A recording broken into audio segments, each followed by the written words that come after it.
Today we start lecture number 24. Topic name is types of mulches. Since last two topics we are see about what is mean by mulching. Now today's lecture we see the mulches are classified into following types of mulches. First one natural, second synthetic, third petroleum, fourth conventional, fifth inorganic and sixth organic. आपण आजच्या टॉपिकमध्ये types of मल्चेस पाहणार आहोत. आपण मागच्या 2-3 टॉपिकपासून मल्चेस म्हणजे काय किंवा definition of मल्चेस त्याविषयी माहिती पाहत आहोत. आपल्याला या लेक्चरमध्ये टाईप्स ऑफ मल्चेस पाहायचे आहेत. यामध्ये त्याचे 6 प्रकार दिलेले आहेत. फर्स्ट आहे natural, synthetic, petroleum, conventional, inorganic and organic. First, natural mulches. The natural mulches are born by nature itself. No human efforts are required for creation of natural mulches. आता यामध्ये नॅचरल मल्चेस म्हणजे काय की ते नैसर्गिकरित्या तयार होतं. त्याला ह्युमन एफर्ट्स काहीच नाही राहत किंवा माणसाकडून त्याला कुठल्याही प्रकारचं आपण काही करत नाही. जे काही नैसर्गिकरित्या त्या ठिकाणी तो मल्चेस तयार होतो.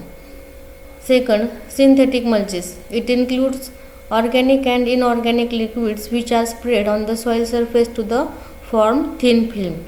आता सिंथेटिक मल्चेसमध्ये काय आहे की त्यामध्ये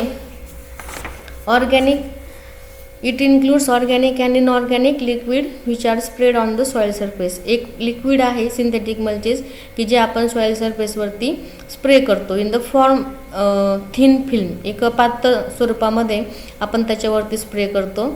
it creates the atmospheric effect on soil surface, specially controls the evaporation. त्याचा जो काही इफेक्ट आहे ते काय करतं की कंट्रोल द इव्हॅपोरेशन. जे काही पाण्याचं बाष्पीभवन होतं ते कंट्रोल करण्याकरता या लिक्विडचा उपयोग होतो. There are different type synthetic mulching material as given below. आता यामध्ये जे काही मटेरियल आहे ते कोणकोणतं आहे. First one polythene and polyvinyl chloride, PVC आपण म्हणतो. त्यानंतर bitumen emulsions, plastic and paper products, canvas,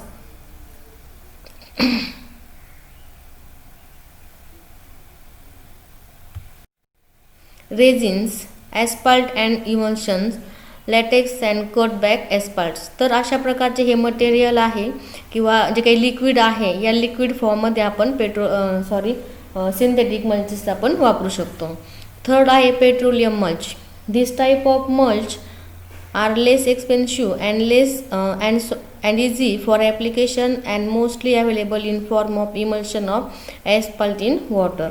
आता हे जे काही पेट्रोलियम मल्च आहे this type of mulches are less expensive, कमी याच्यामध्ये आहे, त्याला फारसं मेंटेनन्स किंवा हे लागत नाही. And easy for application and mostly available, आणि ॲप्लिकेशन करण्याकरता पण चांगलं आहे. परंतु म्हणजे कसं आहे की mostly in form of emulsion of asphalt in water. जे काही आपण समजा डांबराचं पाणी वगैरे असतं त्या टाईपमध्ये आपण याचं मल्च करतो.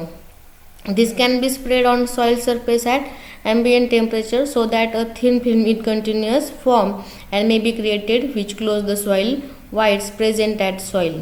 आता यामध्ये हे काय करतं की जे काही समजा हे आपण याच्यासारखंच सिंथेटिक सारखंच आपल्याला काय करायचं आहे, थिन फिल्ममध्ये आपल्याला ते टाकायचं आहे. This can be spread soil surface at ambient temperature. योग्य अशा टेम्परेचरला आपल्याला काय करायचं आहे ते थिन फिल्मच्या स्वरूपामध्ये पेनिट्रेट स्प्रे करायचं आहे. आणि ते काय करतं की these are not penetrate below the soil surface. त्याचा फक्त काय तयार होतो, लेअर तयार होतो. ते पेनिट्रेट म्हणजे काय समजा की खाली शोषून जाणे, तर ते सॉइल सरफेसमध्ये ते शोषून जात नाही. Next mulch conventional mulch. आता कन्व्हेन्शनल मल्च म्हणजे काय. This conventional mulches are more effective than petroleum mulch, include hay or straw agriculture crops. आता कन्व्हेन्शनल मल्च हे जे काही आहे ते पेट्रोलियम मल्चपेक्षा जास्त इफेक्टिव्ह आहे.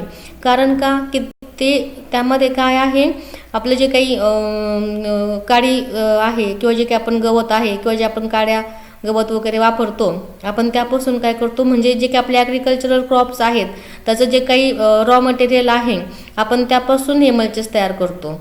It protect the soil from raindrop effect impact and hold the excess water in contact with the soil, so that infiltration rate increase and thereby reducing the runoff and soil erosion. आता याच्यामध्ये लक्षात घ्या, थोडक्यामध्ये काय, आपण जो काही पालापाचोळा आहे किंवा जे काही काडी आहे, उरलेलं जे काही रॉ मटेरियल आहे, आपण त्याचं जे काही आच्छादन करतो त्यापासून काय होतं, नक्कीच त्या ठिकाणी जे काही पाण्याचे ड्रॉप आहेत त्याचा डायरेक्टली जमिनीशी संबंध येत नाही.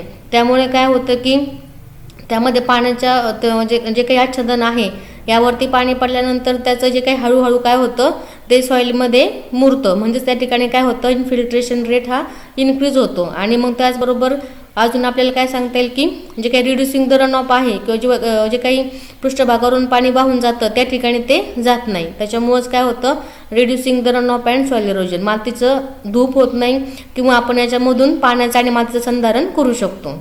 Finally, it results into conservation of surface runoff and increases soil moisture as well as reduce the fluctuation in soil temperature. आता सांगितल्याप्रमाणे काय होते, जे काही result in conservation of surface runoff असेल, जे काही आपण त्याचं मातीचं आणि पाण्याचं संधारण करतो आणि त्याचबरोबर जे काही टेम्परेचर आहे ही टेम्परेचरसुद्धा त्याच्यामधून मेंटेन ठेवता येतं. Next, inorganic mulch.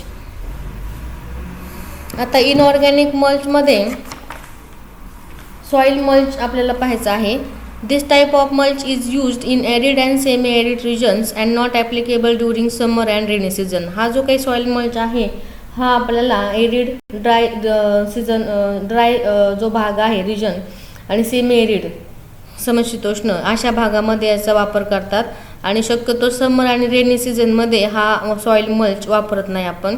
It loose and dried soil layer 5 to 8 cm thick is established on soil surface. जमिनीवरती अशा प्रकारचा जो काही पृष्ठभाग आहे त्याच्यावरती अशा प्रकारचा एक सॉइल लेअर त्या ठिकाणी तयार केला जातो, 5 ते 8 सेंटीमीटरचा जाडी असणारा. Following are the advantage of soil mulch. Advantage कोणकोणते आहेत? It is effective to reduce the evaporation of soil of lower depth below soil surface. जे काही कमी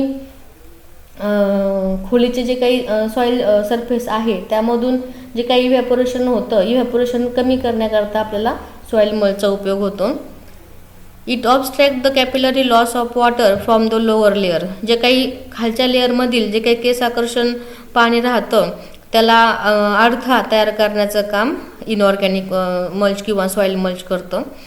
it has a beneficial effect on soil erosion also. मग यामधून जे काही इओरेशन होतं किंवा जे काही जमिनीमधील हवा मोकळी राहण्याकरता जी काही मदत या सॉइल मल्चमुळे होते. It has a more apparent under isothermal condition in regards of soil and air temperature. याच्यामध्ये आपण जे काही सॉइल अँड टेम्परेचर मेंटेन करतो या आयसोथर्मल कंडिशनमध्ये सुद्धा त्या ठिकाणी ते चांगल्या प्रकारे शोषण करण्याचं काम करतं. It clogged the pores which resulted in effective sealing of lower horizons from contact with atmosphere which prevents the diffusion of O2 and CO2. जे काही ऑक्सिजन आहे आणि जे काही कार्बन डायऑक्साईड आहे याच्यामध्ये तर क्लॉग म्हणजे आपल्याला काय सांगता येईल, जे काही समजा सॉइल पोर्समध्ये जे काही पाणी आहे त्यामध्ये अडथळा निर्माण करणे आणि मग अशा प्रकारे जो काही लोअर हॉरिझॉन्स आहे या लोअर हॉरिझॉन्समध्ये प्रिव्हेंट करायचं काम किंवा जे काही प्रसार आहे O2 आणि CO2चा हे प्रसार प्रिव्हेंट करायचं काम करतं. Next, when mulches composed of crumbs and clods of proper size and not liable to broken down in the form of surface crust by the subsequent rains there are more effective. जे काही समजा बारीक बारीक समजा मातीचे तुकडे असतील किंवा जे काही आपण ढेकळं म्हणतो मोठे मोठे अशा प्रकारचे हे प्रॉपर साईज आणि त्या ठिकाणी ब्रोकन करण्याचं काम याच्यामधून होतं. There are more effective soil मल्चमध्ये. It traps more soil moisture. यामधूनच जे काही सॉइल मॉइश्चर आहे आपण हा दीर्घकाळ त्या ठिकाणी मेंटेन करू शकतो. Due to low heat conduction through mulch layer soil temperature is maintain at uniform level. जमिनीचं जे काही तापमान आहे हे तापमान योग्य लेवलपर्यंत टिकून ठेवण्याचं काम सॉइल मल्चमुळे होतं. It plays important role to diminish the weed growth from the soil. त्यानंतर जे काही तण नियंत्रण आहे, तण नियंत्रण करण्याचं काम देखील अशा प्रकारे सॉईल मल्चमुळे होतं. तर यामध्ये आपण टाईप्स ऑफ मल्चेस पाहिलं. यामध्ये एनलिस्ट आपण करू शकतो टाईप्स ऑफ मल्चेस.